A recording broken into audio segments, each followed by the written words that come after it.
All right, reading session number 2 for the day. Kokoro by Natsume Soseki.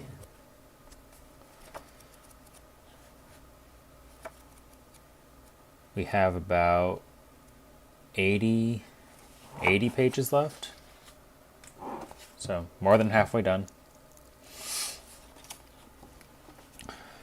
Chapter 70. I kept up my attendance at college, but the professor's lectures sounded distant in my ears. It was the same with my own study. My eyes took in the print of the page, yet its meaning vanished like a wisp of smoke before it really penetrated. I grew taciturn. Sorry, I gotta look that up.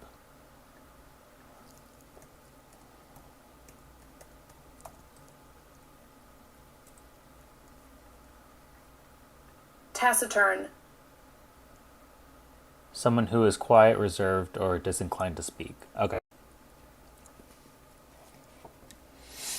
I grew taciturn. Several friends, misinterpreting this, reported to others that I seemed as if deep in meditation. I made no attempt to correct them. In fact, I was delighted to be provided with this convenient mask. But at times, some inner dissatisfaction would produce an outburst of high-spirited romping, astonishing my friends. Not many visitors came to the house. The family seemed to have few relatives. Once in a while, Ojo-san's friends stopped by, but generally they would spend the time talking in such low voices that one could scarcely tell they were in the house. For all my heightened sensitivity, I did not realize that they spoke quietly out of deference to my presence. My own friends who came calling, though hardly rowdy, were not inclined to feel constrained by the presence of others. Thus, where guests were concerned, our rules were essentially reversed. I seemed the master of the house, while Ojo-san behaved like a timorous guest. I write this simply because it is something I recall, not because it bothered me. One thing did bother me, though. One day I heard the startling sound of a male voice coming from somewhere in the house, either the sitting room or Ojo-san's room. It was a very quiet voice, unlike that of my own visitors. I had no idea what he was saying, and the more I tried and failed to catch the words, the more it provoked my straining nerves. A strange sense of mounting frustration seized me as I sat in my room. I began by wondering whether he was a relative or only some acquaintance. Then I tried to guess if he was a young man or someone older. I had no way to tell from where I sat. Yet I could not get up and open the door to look. My nerves were not so much trembling as afflicting me with strong waves of painful tension. Once the man left, I carefully inquired his name. They gave a simple and straightforward answer. Though I made it clear I was still not satisfied, I lacked the courage to ask further. Nor, of course, did I have the right to do so. I had been taught to maintain dignified self-respect, but a blatant greed for information undermined it. Both were evident on my face. They laughed. So perturbed was my state that I was unable to judge whether their laughter was scornful or well-intentioned. Even once the incident had passed, I continued to mull over the thought that they might have been jeering at me. I was quite free. I could leave college at any time if I chose, go or live anywhere I liked, or marry any girl I wished, without having to consult anyone. Many times I had reached the decision to come right out and ask Oku-san if I could marry her daughter, but each time I hesitated, and in the end said nothing. It wasn't that I was afraid of a refusal. I could not imagine how life might change for me if she turned me down, but I could at least steel myself with the thought that a refusal might give me the advantage of a new perspective on the world. No, What irked me was the suspicion that they were luring me on. The thought that I could be innocently playing into their hands filled me with resentful rage. Ever since my uncle's deception, I was determined to come what may, I would never again become such easy prey.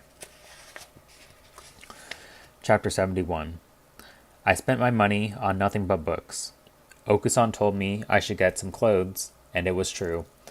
All I had were the country-woven cotton robes that had been made for me back home. Students in those days never wore anything with silk in it. One of my friends, who came from a wealthy family of Yokohama merchants who did things extravagantly, was one sent an underrobe of fine silk. We all laughed at it.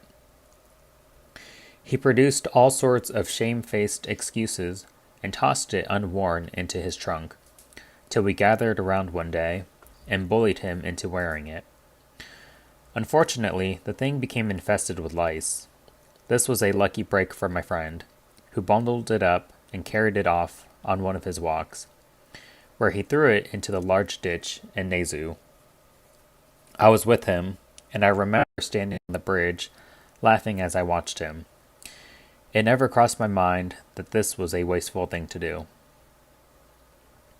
I must have been quite grown up by then, but I still had not come to understand the need for a set of good clothes. I had the odd idea that I had no need to bother about clothes until I graduated and grew an adult mustache. So my response to Okusan was that I only needed books. Knowing just how many I bought, she asked whether I read them all. I was stuck for an answer. Some were dictionaries, but there were quite a few others that I should have read, but whose pages were not even cut. Books or clothing, I realized then, it made no difference if the thing went unused.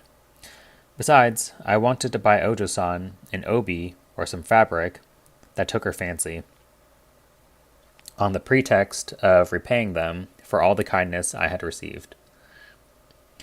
I therefore relented and asked Okusan to purchase the necessary things for me. She was not prepared to go alone. I must accompany her, she told me, and furthermore, her daughter must come too. We students were brought up in a different world from today, remember, and it was not the custom in those days to go around in a girl's company.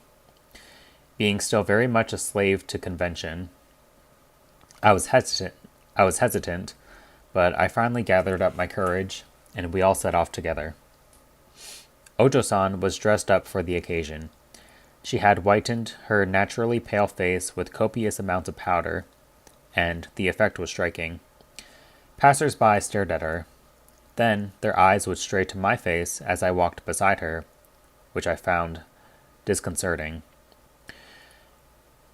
We went to Nihon Bashi and bought all we wanted. The process involved a lot of dithering over choices, so it took longer than anticipated. Okusan made a point of constantly calling me over to ask my opinion. From time to time, she hung a piece of fabric over Ojo-san's shoulder and asked me to step back a few paces and see what I thought. I always managed to respond convincingly, declaring that this worked or that did not. It was dinner time when we were finally through. Okusan offered to treat me to a meal, by way of thanks, and she led us down a narrow side street, where I remember there was a vaudeville theater called Kihara Dana. Our restaurant was as tiny as the lane. I knew nothing of the local geography, and Okusan's familiarity with it quite surprised me. We didn't get home until after dark. The next day was a Sunday, and I spent it shut away in my room. On Monday, no sooner did I arrive at the university than a classmate asked me, teasingly, when I'd forgotten myself a wife, and congratulated me on marrying such a beauty. He had evidently caught sight of the three of us on our Nihonbashi excursion.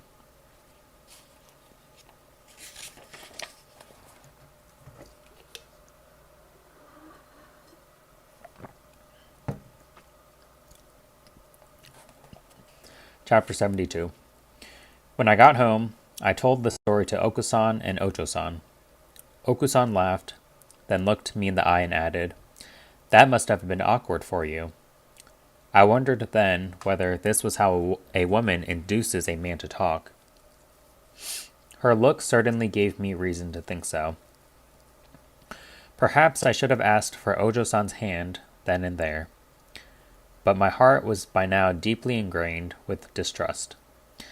I opened my mouth to speak, then stopped and deliberately shifted the direction of the conversation elsewhere. Carefully avoiding the crucial subject of my own feelings, I probed Okusan on her intentions for her daughter's marriage. She told me frankly that there had already been 2 or 3 proposals, but as her daughter was still a young schoolgirl, there was no hurry. Though she did not say as much, she clearly set great store by her daughter's good looks.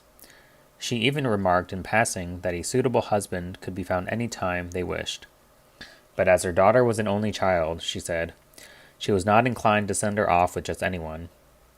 I got the impression that she was of 2 minds about whether to adopt a son-in-law as a member of their own household, or let her daughter marry out as a bride. I felt I was gaining quite a lot of information as I listened. Effectively, however, I had forfeited my own chance to speak. I couldn't say a word on my own behalf now. At an appropriate point, I broke off the conversation and returned to my room.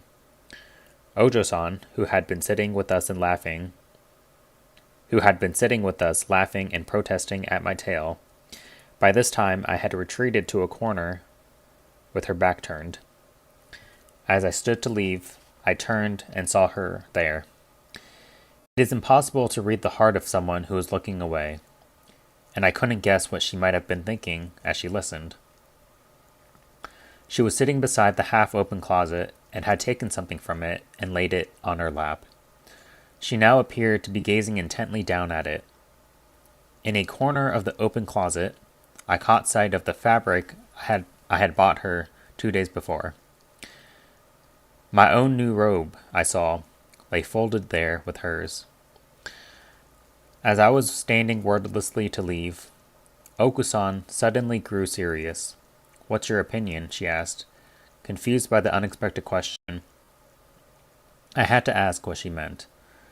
She wanted to know, she explained, whether I thought an early marriage was a good idea. I said I thought it wise to take things slowly. "I think so too," she replied. It was at this point in the relationship among the 3 of us that another man entered the picture, one of whose arrival in the household crucially affected my fate. If he had not crossed my path, I doubt I would need to write this long letter to you now. It was as if I stood there oblivious, as the devil brushed by me, unaware that he cast a shadow upon me that would be my whole life. It was I who brought this man into the house, I must confess. Naturally, I needed Okusan's consent, so I told her his story and asked if he could move in with me. She advised against it, but had no convincing argument to offer. For my part, I could see every reason why I must bring him into the household, and so I persisted in following my own judgment and did what I believed was right.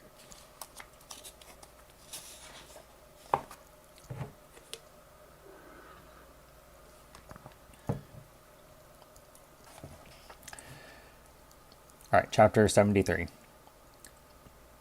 I will call this friend of mine Kay. We had been friends since childhood. As you will no doubt realize from this, our native place was a bond between us. Kay was the son of a Pure Land Buddhist priest, but not the eldest son and heir, I should add, which is how he came to be adopted by a doctor's family.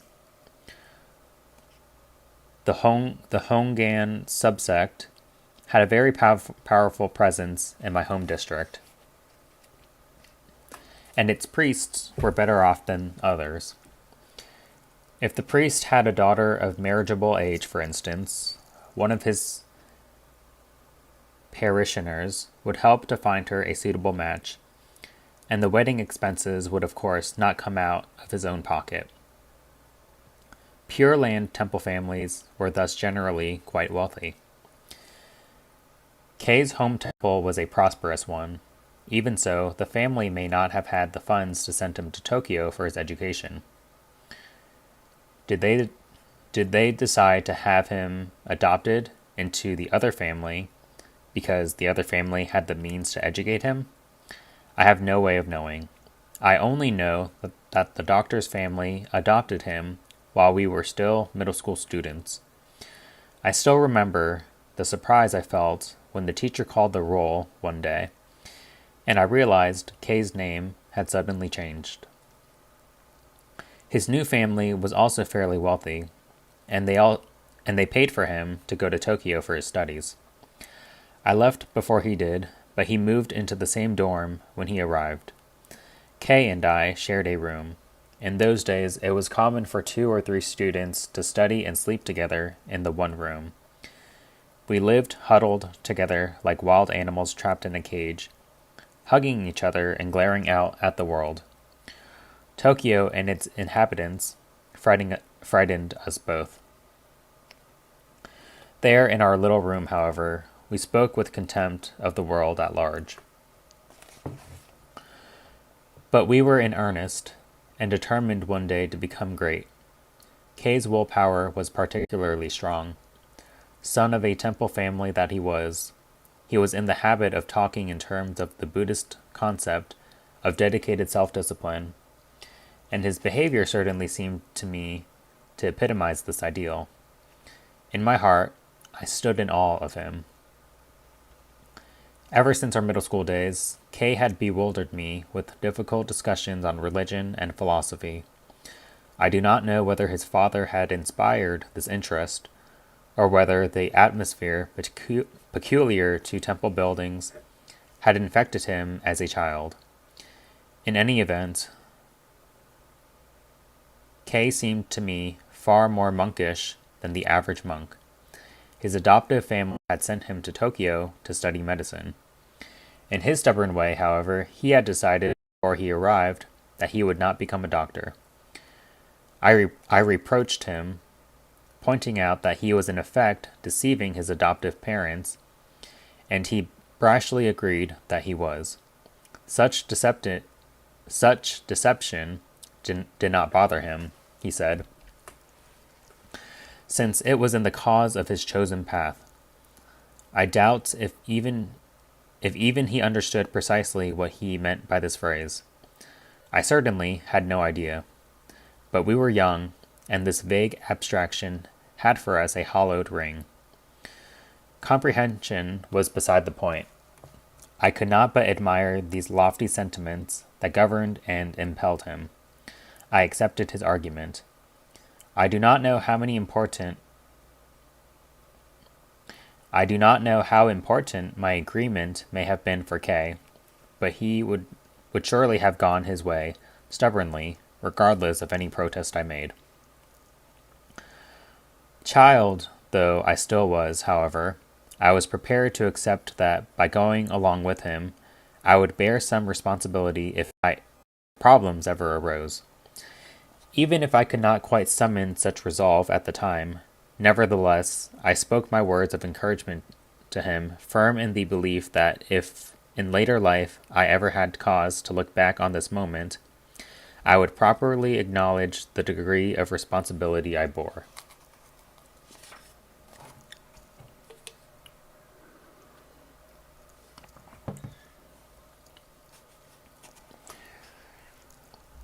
Chapter 74. Kei and I entered the same faculty. He proceeded to pursue his chosen course of study, using the money sent to him, quite unconcerned. I could only interpret this as a mixture of complacent faith that the family would not find out, and a defiant resolve that if they did, he would not care. I was far more concerned than he over the question. During the first summer vacation, he did not go home, choosing instead to rent a room in a temple in the Komagome area and study during the break. When I came back in early September, he was holed up in a shabby little temple beside the Great Canyon. He had a small room tucked in beside the main temple building, and he seemed delighted that he had been able to get on with the studies there as planned. I think it was more than I realized that he was becoming more and more monastic in lifestyle. A circlet of Buddhist rosary beads adorned his wrist. I asked the reason, and in response, he told off a couple of beads with his thumb. I gathered that he counted through them 8 times each day. The meaning of this escaped me. If you count off a circle of beads, you never reach an end. At what point, and with what feelings, would his fingers cease to move those beads? This may be a silly question, but it haunts me.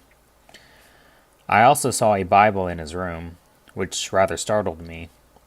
On numerous occasions in the past, he had referred to Buddhist sutras, but we had never discussed the subject of Christianity.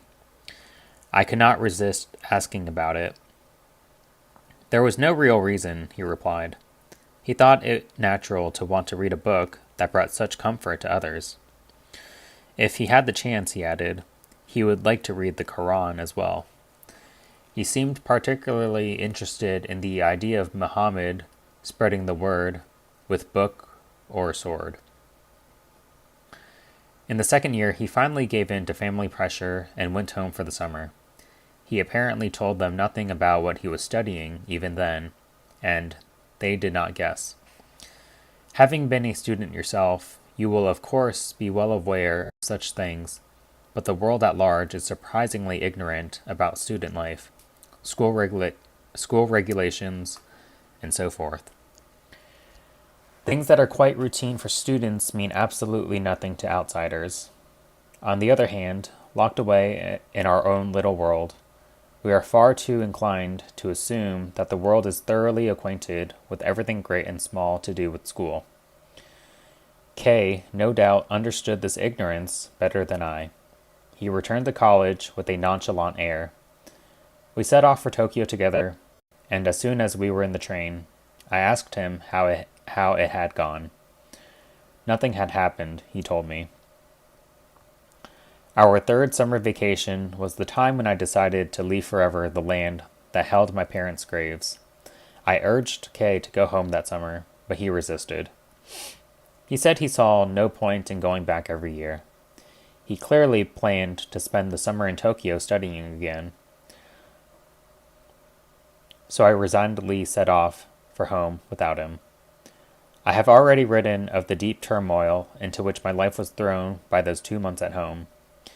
When I met Kay again in September, I was in the grip of anger, misery, and loneliness. In fact, his life had undergone an upheaval rather like my own. Unknown to me, he had written a letter to his adoptive parents confessing his deceit. He had intended all along to do so, he said. Perhaps he was hoping that they would react by grudgingly accepting the change and decide it was too late to argue, so he could have his way. At any rate, it seemed he was not prepared to continue deceiving them once he entered university. No doubt he realized that he would not get away with it much longer.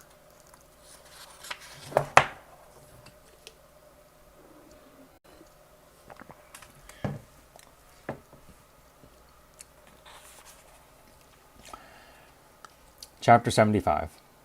His adoptive father was enraged when he read Kay's letter and immediately sent off a forceful reply to the effect that he could not finance the education of a scoundrel who had so deceived his parents.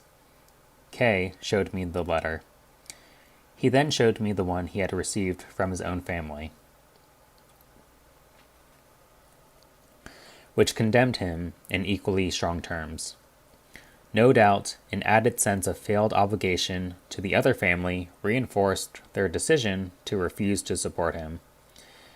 Kay was faced with the dilemma of whether to return to his own family or consent to compromise with his adoptive parents to stay on their family register. His immediate problem, however, was how to come up with the money he needed to stay at college. I asked if he had found a solution, and he replied that he was thinking of taking work teaching at an evening school. Times were far easier back then. It was not as difficult as you might think to find part-time work of this sort. I thought it would see him through very well, but I also bore responsibility in the matter. I had been the one to agree with his decision to ignore his adoptive family's plans for him and tread a path of his own choosing, and I could not now stand idly by. I immediately offered Kay financial assistance. He rejected it absolutely. Given who he was, no doubt financial independence gave him far greater satisfaction than the prospect of living under a friend's protection. Now that he was a university student, he declared, he must be man enough to stand on his own 2 feet. I was not prepared to hurt Kay's feelings for the sake of satisfying my own sense of responsibility, so I let him have his way and withdrew my offer of a helping hand.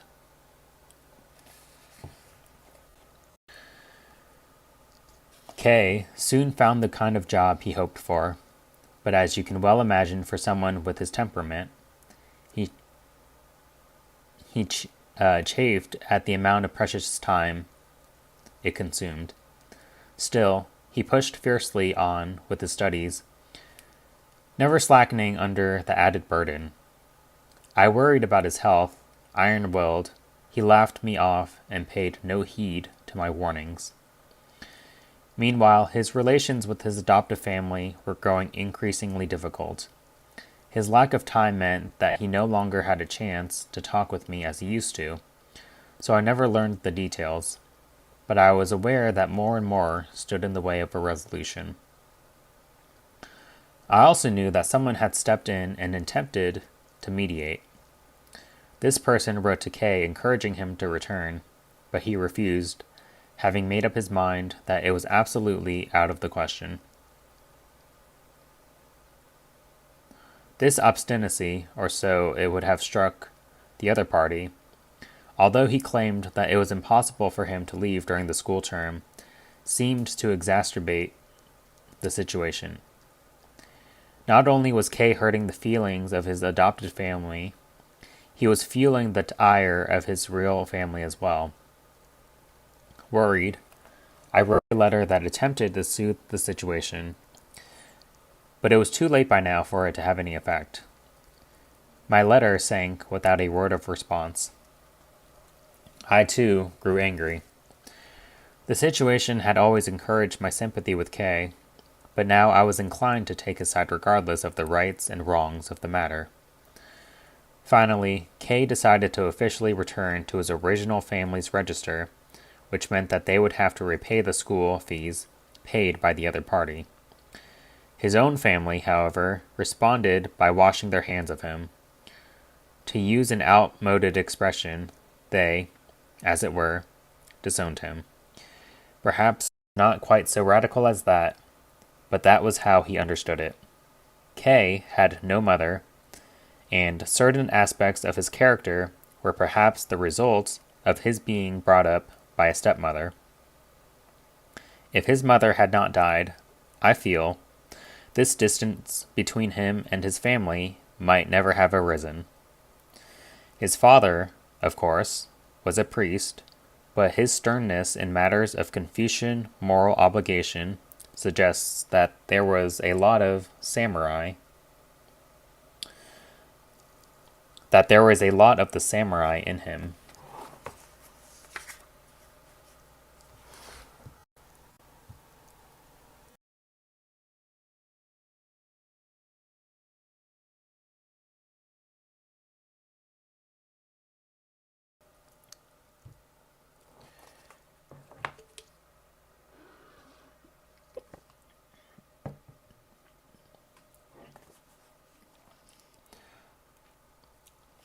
Chapter 76. Kay's crisis had begun to resolve itself a little when I received a long letter from his elder sister's husband. This man was related to the adoptive family, Kay told me, so his opinion had carried a lot of weight, both during the attempted mediation and in the decision that Kay returned to his original family register. The letter asked me to let him know what had happened to Kay, since relations were severed. I should reply as soon as possible, he added, as Kay's sister was worrying. Kay was fonder of this sister, who had married out, than he was of the elder brother who had inherited the family temple. Kay and his sister shared the same mother, but there was a large age gap between them, and when he was little, she must have seemed to him more of a mother than his adoptive mother. I showed the letter to Kay. He said nothing in direct response, but he did tell me that he received 2 or 3 such letters from his sister himself, and that he had replied that she need not be concerned for him. She had married into a household that did not have much money, so unfortunately she was not in a position to offer financial help, much as she sympathized with him. I replied to her husband along similar lines and assured him firmly that if problems arose, I would help in any way I could. This was something I had long since decided. My words were intended partly as a friendly reassurance to the sister who was so worried about him, but also as a gesture of defiance toward the 2 families whom I felt had snubbed me. Kay's adoption was annulled in his first year of university studies. From then until the middle of his second year, he supported himself. But it was apparent that the prodigious effort this required was slowly telling on his health and nerves. No doubt the stress of his indecision over whether to leave his adoptive family had also played its part. He grew overly emotional. At times he spoke as if he alone bore the weight of the world's woes on his shoulders, and he grew agitated if I contradicted him. Or he would fret that the light of future hope was receding before his eyes. Everyone, of course, at the beginning of their studies, is full of fine aspirations and dreams. But 1 year passes and then another, and as graduation draws near, you realize you are plodding.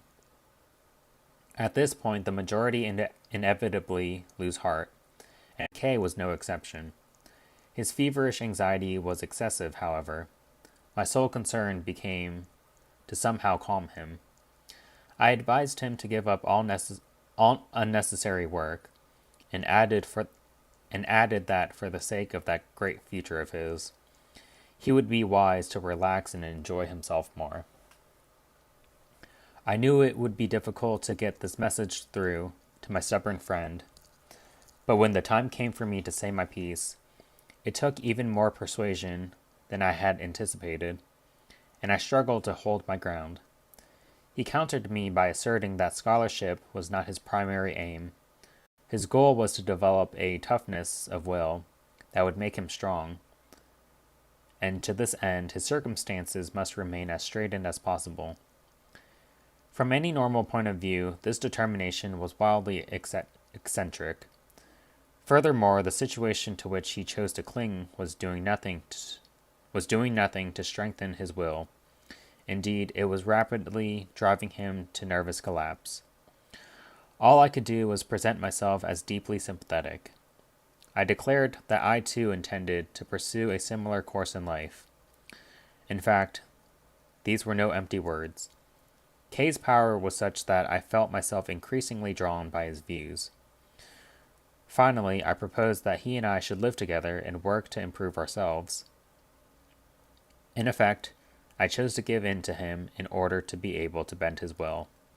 And with this, at last, I brought him to the house.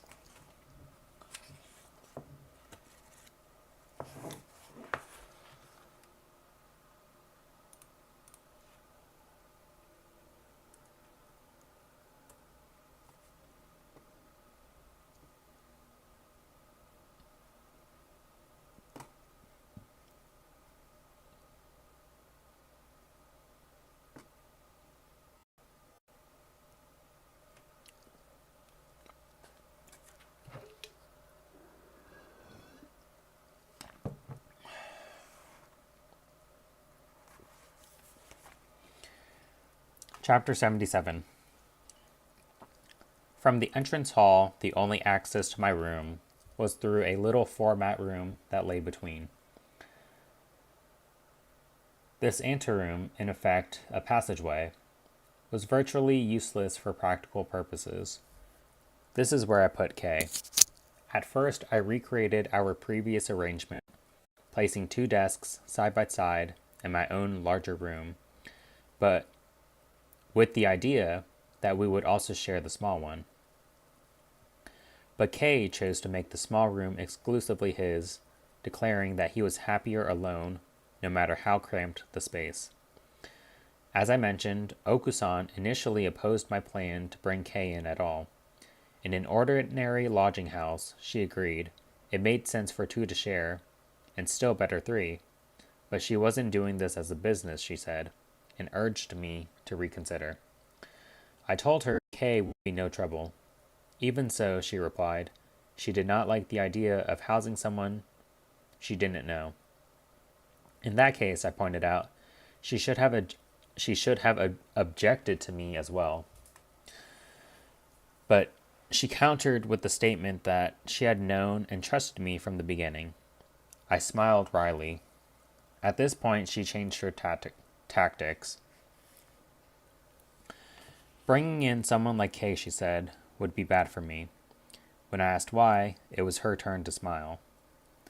To tell the truth, there was no real necessity for me to live with Kay.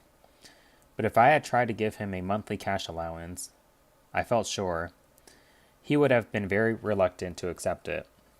He was a fiercely independent man. Better to let him live with me, while I secretly gave Okusan money enough to feed us both. Nevertheless, I had no desire to reveal Kay's dire financial situation to her. I did, however, talk about his precarious state of health. It left to himself, I told her, he would only grow more perverse and eccentric. I went on to describe his strained relations with his adoptive parents and his severance from his original family. By attempting to help him, I said, I was grasping a drowning man, desperate to infuse in him my own living heat. I begged Okusan and Ojo-san to help by warmly accepting him. Okusan finally relented. Kay knew nothing of this discussion, and I was satisfied that he remained ignorant. When he came stolidly into the house with his bags, I greeted him with an innocent air. Okusan and Ojo-san kindly helped him unpack and settle in. I was delighted, interpreting each generous gesture as an expression of their friendship for me. Kay, however, remained his usual dour self. When I asked what he thought of his new home, he replied with a simple, not bad. This brief response was a wild understatement, I felt. Until then, he had been living in a dank, grimy, little north-facing room, where the food was of a piece with the lodging. The move to my place was, as the old saying goes, from deep ravine to treetop high. It was partly sheer obstinacy that caused him to make light of the new place, but partly principle as well. His Buddhist upbringing had led him to think that paying attention to comfort and the basic needs of life was immoral. Brought up on tales of worthy monks and saints, he tended to consider flesh and spirit as separate entities. In fact, he may well have felt that to mortify the flesh was to exalt the soul. I decided to do my best not to argue, however. My aim was to apply a sunny warmth that would thaw his ice. Once the melted water began to trickle, I thought, he would sooner or later come to his senses. Alright, I think that's going to be it for today. My throat hurts and I keep stuttering a lot, so... Oh my goodness, I need to take a break. Alright, I do plan to read tomorrow. If I don't read in the morning, it'll be It'll be sometime in the afternoon or evening, but it will be sometime tomorrow. It will be sometime tomorrow.